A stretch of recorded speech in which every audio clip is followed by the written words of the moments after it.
Hello friends, welcome back to my channel. बढ़ते हैं इस सीरीज के 4th एपिसोड की तरफ। एपिसोड के स्टार्ट में हमें दिखाया जाता है कि जॉन जूनन को मारने ही वाला था, पर उसका वार गलत चल गया, जिसकी वजह से ग्वान भी उठाया। जॉन को देखकर काफी ज्यादा डर गया और शोर मचाने लगा, जिसकी वजह से बाकी सब भी उठ गए। जॉन उसे देखकर पूछने लगा, ये जूनन तुम लड़की हो? जबकि इसे तो कुछ समझ नहीं आती कि ये कह क्या रहा है। कहने लगी, खबरदार अगर तुम मेरी तरफ बढ़े तो मेरे पिताजी और भाई तुम्हें जिंदा नहीं छोड़ेंगे। जूनन की ये बात सुनकर तो वो भी बड़ी बड़ी बातें करने लगे कि हाँ, तुम हमें जानते नहीं हो, हम तुम्हें यहाँ से जिंदा जाने नहीं देंगे। पर जब जॉन ने उनको तलवार दिखाई तो खुद ही सनमई को उसके हवाले करने पर तुल गए कि इसे अपने साथ ले जाओ, बस हमें बख्श दो। खैर, जूनन कहने लगी कि अगर तुमने हम में से किसी को भी नुकसान पहुँचाया तो हम शोर मचाकर सबको इकट्ठा कर लेंगे और तुम यहाँ से बाहर नहीं जा सकोगे। जॉन को ये बात जानने के बाद कि ये जूनन नहीं बल्कि कोई और लड़की है जो कि उसकी तरह दिखती है, फिलहाल तो अपनी जान बचाना ही बेहतर लगा। नेक्स्ट सीन में ली जुआन और फनी को दिखाया गया, जो कि इस बारे में बात कर रहे थे कि क्या जहेज की रकम कम करवाने में सनमई हमारी हेल्प कर पाएगी। तभी इनके सामने जॉन आ जाता है, जो इनके सामने तो ऐसे दिखा रहा था जैसे मैं इसी हवेली का सिपाही हूँ, जबकि ये दोनों तो उसे देखते ही समझ गए कि ये यहाँ का नहीं है और फौरन से सिपाहियों को बुला लिया इस पर अटैक करने के लिए। जिस तरह जॉन इन सब का मुकाबला कर रहा था, ऐसा लगता है कि वो वाकई ही वर्ल्ड नंबर 1 किलर है, लेकिन फिलहाल वो जख्मी था, इसलिए उनके चुंगल से निकल गया और इत्तेफाक से प्रिंसेस यंसी के रूम में पहुंच गया। वो तो मजे से लेटी अपने गाने गुनगुना रही थी और पता तक नहीं कि उसके रूम में कौन सी आफत आ गई है। फिर उसे देखने के बाद रूम से बाहर भागने की कोशिश करती है, पर जॉन ने उसे पकड़ लिया, बताया कि अगर तुमने शोर मचाया तो तुम्हें यहीं पर खत्म कर दूंगा। जब ली जुआन ने उसे पूछा कि तुम्हारे कमरे में कोई चोर तो नहीं घुसा, तो इस पर वो बोली कि नहीं, बिल्कुल भी नहीं, मैं सो रही हूँ, आप सब जाओ यहाँ से, मुझे सोने दो। उनके जाने के बाद जॉन की हेल्प करने लगी, बताया कि मैं किसी को भी नहीं बुलाऊंगी, मैं प्रिंसेस हूँ ना, और प्रिंसेस झूठ नहीं बोलती। वैसे जितना मासूम सा उसने चेहरा बनाया हुआ था, ऐसा लगता है कि वो झूठ बिल्कुल भी नहीं बोल रही, लेकिन पानी देने के बहाने उसे सर पर मार देती है और शोर मचाकर सबको वहाँ बुला लिया। ली जुआन को चोर पकड़ने से कहीं ज्यादा यंसी की फिक्र हो रही थी कि उसने तुम्हें नुकसान तो नहीं पहुँचाया ना, अपना हाथ दिखाओ, सब कुछ ठीक तो है ना। वो बोली, हाँ, मैं बिल्कुल ठीक हूँ, लेकिन इनके जाने तक जॉन वहाँ से भाग चुका था। नेक्स्ट सीन में ली जुआन ने फनी से कहा कि सनमई को यहाँ पर बुला कर ले आओ ताकि मैं उसको सारा कुछ पहले से ही समझा दूं। दूसरी तरफ हमें उसके नकली भाई तियान को वॉशरूम में दिखाया जाता है, जहाँ सारे के सारे टिश्यूज पर चिली लगा हुआ था, और ये किसी और का नहीं बल्कि मिस किंगयान का कारनामा है, जो उसने सनमई को सताने के लिए किया था। खैर, फिलहाल तो आसपास भी कोई नहीं जो इसे बाहर से टिश्यू लाकर दे सके।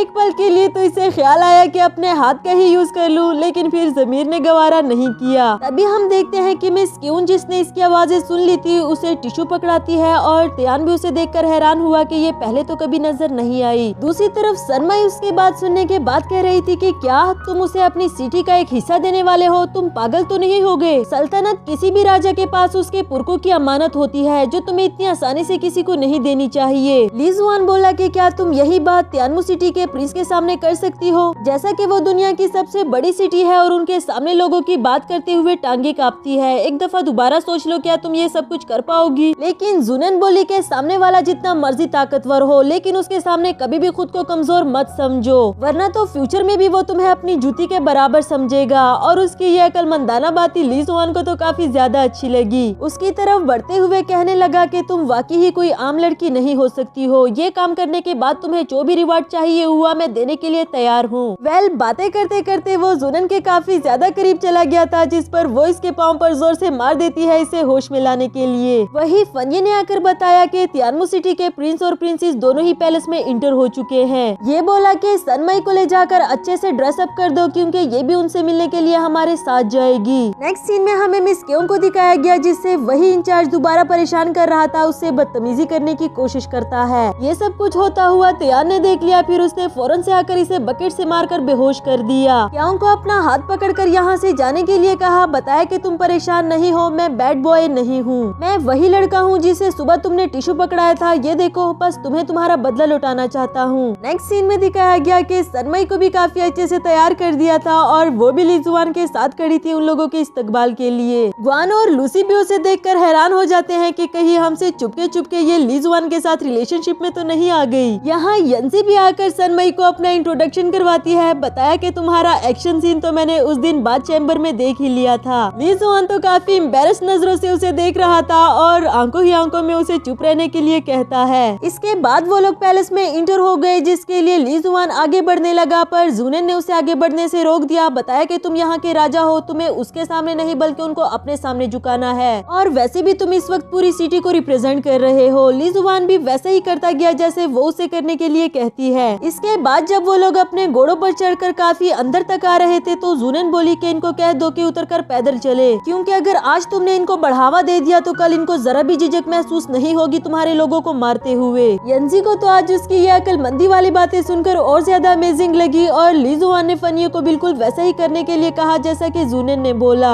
इस पर तियानमू सिटी का प्रिंस येयंग कहने लगा कि तुम जानते भी हो हम कौन है, तुम हमें इस तरह कह रहे हो। मैं तियानमू सिटी का प्रिंस येयंग हूँ, क्या ये वो मेहमान नवाजी है जो तुम लोग हमें दोगे? इस पर जूनन कहने लगी कि बाकी सब कुछ अपनी जगह, लेकिन सिटी के रूल्स को आपको हर हाल में फॉलो करना होगा। ली जुआन भी बोल पड़ा कि सनमई मेरी पर्सनल असिस्टेंट है, इसलिए जो वो कह रही है ऐसा समझो जैसे मैंने कहा। अगर तुम लोग मेरी सिटी के रूल्स को फॉलो नहीं कर सकते तो मेहरबानी करके यहाँ से वापस चले जाओ। ये सुनने के बाद तो येयंग कहने लगा कि इसका मतलब तो यही हुआ कि तुम शादी नहीं करना चाहते। चलो ठीक है, हम वापस चले जाएंगे। इधर किंग यान सनमई को बातें सुनाने लगी कि ये तुमने क्या कर दिया, तुम्हें पता भी है कि अगर ये शादी ना हुई तो लॉर्ड यीजुआन मुगजी सिटी पर हमला नहीं कर सकेंगे। जबकि वो बोली तुम फिक्र नहीं करो, फिलहाल जो हमारी हालत है मैं यकीन के साथ कह सकती हूँ कि उनकी भी यही हालत होगी, क्योंकि वो लोग इतना मीलों यहाँ तक चल कर आए हैं, और ऐसा तो नहीं हो सकता कि इस शादी के पीछे उन लोगों को कोई मकसद ना हो। दूसरी तरफ प्रिंसेस किमिंग येयंग से कह रही थी कि तुमने इतनी आसानी से वापस जाने के लिए कह दिया, इस तरह तो हमारा सारा का सारा प्लान चौपट हो जाएगा। पर वो बोला कि आप फिक्र नहीं करो, ये लोग जरूर हमें रोक लेंगे और इनके सामने झुकना अच्छा नहीं होगा। वो लोग काफी हद तक महल के दरवाजे तक पहुंच चुके थे, और इधर ली जुआन को भी काफी ज्यादा टेंशन हो रही थी। इस पर जूनन ने उसका हाथ पकड़कर उसे रिलैक्स किया। अब जब ये लोग अपनी बात पर इतना ज्यादा डट गए थे तो किमिंग ने उन सबको रोक लिया। बताया कि हम खाली हाथ यहाँ से वापस नहीं जा सकते। सभी अपने घोड़ों से उतर जाते हैं और ग्रीटिंग्स करने के लिए इनकी तरफ बढ़ने लगे। किमिंग को देखकर प्रिंसेस यंजी बोली कि ये मुझसे ज्यादा प्यारी तो नहीं, जबकि लूसी का तो उस पर दिल ही आ गया था। फिर ली जुआन के पास आने के बाद किमिंग उसको ग्रीटिंग करने के लिए झुक जाती है, जिसे देखकर येयंग को भी उसके सामने झुकना पड़ा। नेक्स्ट सीन में दिखाया गया कि ली जुआन को यकीन ही नहीं हो रहा था कि सनमई इतनी ज्यादा ब्रेव लड़की होगी। खुद से तो उसकी काफी ज्यादा तारीफें कर रहा था, पर जैसे ही वो सामने आई तो ऐसे बिहेव करने लगा जैसे हाँ बस ठीक ही था। कहने लगा जो रिवार्ड चाहिए मुझे बता दो, जबकि जूनन की नजर वहाँ पड़ी हुई चाबी पर पड़ी। फिर उसके करीब ही बढ़ती चली गई, जिस पर ली जुआन तो कुछ और ही समझने लगा, पर असल में वो चाबी लेना चाहती है। यहाँ ये दोनों काफी ज्यादा करीब आ गए थे, और सेम टाइम पर किमिंग भी पहुंच आई जो दोनों को इतना करीब देख लेती है। खैर वो इस बात को इग्नोर करके फौरन से ली जुआन को हक कर देती है। बताया कि मैंने तुम्हें काफी ज्यादा मिस किया, जबकि वो बेचारा तो शर्मा रहा था। इसको खुद से दूर करते हुए कहने लगा कि हाँ मैंने भी तुम्हें मिस किया, काफी बड़ी हो गई हो। वेल इन दोनों की ये चिकनी चुपड़ी बातें स्टार्ट हो गई, और जूनन तो दोनों के फेस पर ही देखती रही। इनकी बातें सुनते हुए काफी हंसी आ रही थी, और आखिरकार तो दोनों को इग्नोर करके वहाँ से जाने लगी। किमिंग उसे रोककर कहने लगी कि तुमने आज अपनी ड्यूटी बहुत अच्छे से निभाई, और मुझे तुम पर गुस्सा बिल्कुल भी नहीं है। पर दिल ही दिल में वो ये बात अच्छे से जान गई थी कि ये लड़की हमारी सोच से कहीं ज्यादा चालाक है। नेक्स्ट सीन में किंग यान को दिखाया गया, जिसे काफी ज्यादा गुस्सा आ रहा था कि वो सनमई एक बार फिर से ली जुआन की नजरों में अच्छी बन गई और मैं बुरी। ऊपर से जिस तरह अकड़ अकड़ के वो इसके सामने से गुजर रही थी, ये देखकर तो और भी ज्यादा गुस्सा आ गया। उसके पीछे पीछे चलने लगी उसको टॉर्चर करने के लिए, जबकि जूनन यहाँ अपने ग्रुप के पास पहुँच आई। बताया कि ली जुआन को मेरी हेल्प चाहिए थी, इसलिए मैंने उसकी हेल्प कर दी ताकि मैं उसके और ज्यादा करीब हो जाऊं और उसको मारने में हमारे लिए आसानी हो। तो आज शाम को जो मेहमानों के लिए दावत होगी उसी में ही हम ली जुआन को जहर पिलाकर मार देंगे। उन दोनों की ये बातें बाहर किंग यान ने सुन ली, और यकीनन वो भी कोई न कोई एक्शन तो जरूर लेगी। खैर इनका मजीद प्लान ये था कि आज रात को हम सभी यहाँ से निकल भी जाएंगे, जिस पर तियान बोला कि हमारे साथ एक लड़की और भी जाएगी, और वो लड़की कोई और नहीं बल्कि मिस क्यों थी, जो कि यहाँ जूनन को देखकर काफी ज्यादा शॉक्ड हो जाती है। और इसी के साथ हमारा ये वाला एपिसोड भी खत्म हुआ।